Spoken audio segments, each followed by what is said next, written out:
आजा आजा छोटे भाई, अंदर आजा। और ये बता, दुबई का सफर कैसा रहा? आज 8 सालों के बाद तुझे घर देख के बहुत खुशी हो रही है। जी भाईजान, सफर तो बहुत अच्छा रहा, लेकिन अजान नजर नहीं आ रहा, किधर गया है? अजान अंदर ही होगा। अजान अजान बेटा, देख तो सही कौन आया है।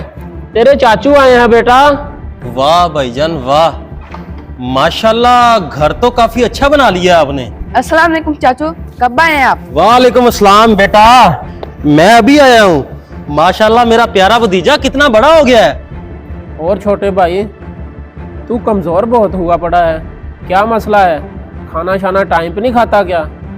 बस भाईजान, परदेश इंसान को कमजोर कर देता है। जब पीछे आप लोगों को पैसे भेजने की टेंशन हो ना, तब ना टाइम पे खाया जाता है और ना ही पिया जाता है और ना ही टाइम पे सोया जाता है, फिर कमजोरी तो होगी ना।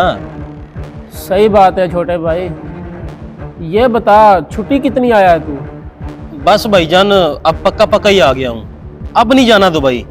8 साल पैसा कमा कमा के आपको काफी भेज दिया है, अब उन्हीं पैसों से शादी करूंगा और अपना कारोबार करूंगा। हाँ हाँ छोटे भाई, पानी शानी पी, खाना शाना खा, 1-2 दिन तक आराम कर, फिर कर लेते हैं हिसाब किताब भी। इतनी भी क्या जल्दी है? चले आए चाचू, अंदर चले। चलो बेटा।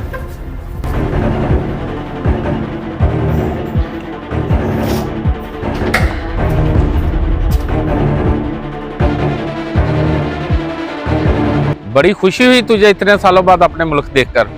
ओए उसामा, ये बता कि 8 साल तक तू जो पैसे कमा कमा के अपने बड़े भाई को भेजता रहा, उससे कभी हिसाब भी लिया या नहीं? हिसाब? कैसा हिसाब? ओ बड़ा भाई है मेरा, बाप की जगह पे है मेरे लिए, उससे हिसाब लेने को मेरा दिल ही नहीं करता। बड़ा भाई मेरे लिए जो भी करेगा ना, अच्छा ही करेगा इंशाल्लाह, तू फिक्र ना कर। लो जी, कर लो कमाई। ओ भाई, तुझे अभी हकीकत पता ही नहीं है। क्या हकीकत? मैं कुछ समझा नहीं, खुल के बता ना भाई। आपका बड़ा भाई अरशद मिला था 1 हफ्ता पहले। वो कह रहा था कि अरशद भाई, मैंने सुना कि 10 मरले का एक और प्लाट ले लिया है, माशाल्लाह, मुबारक हो। खैर मुबारक जनाब, सही सुना है आपने।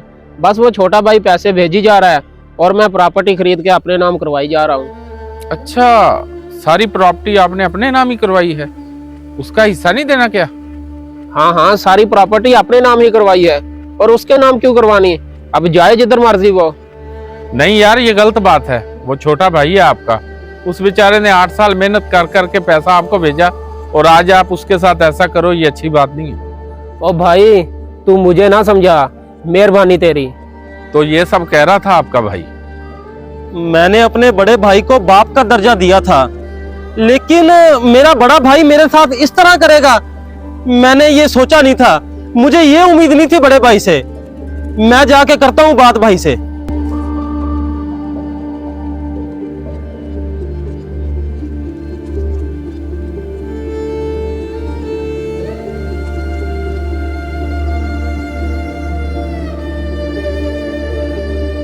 भाईजान, मैं प्रदेश में 8 साल मेहनत कर करके आपको पैसे भेजता रहा, मुझे हिसाब तो दे, किधर है मेरे पैसे?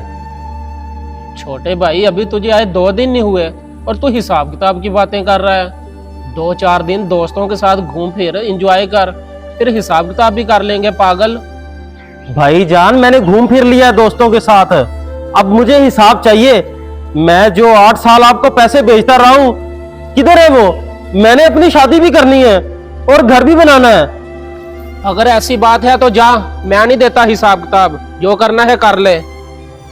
भाईजान, बड़े अफसोस की बात है, मैंने आपको बाप का दर्जा दिया था, लेकिन जो बेईमानी आपने मेरे साथ की है ना, मैं सब जानता हूं। मेरे भेजे गए पैसों से आपने जायदाद खरीद के सिर्फ अपने नाम करवाई, और आज हिसाब मांग रहा हूं तो आगे से मुझे धमकी दे रहे हैं। मैं ऐसा सोच भी नहीं सकता था।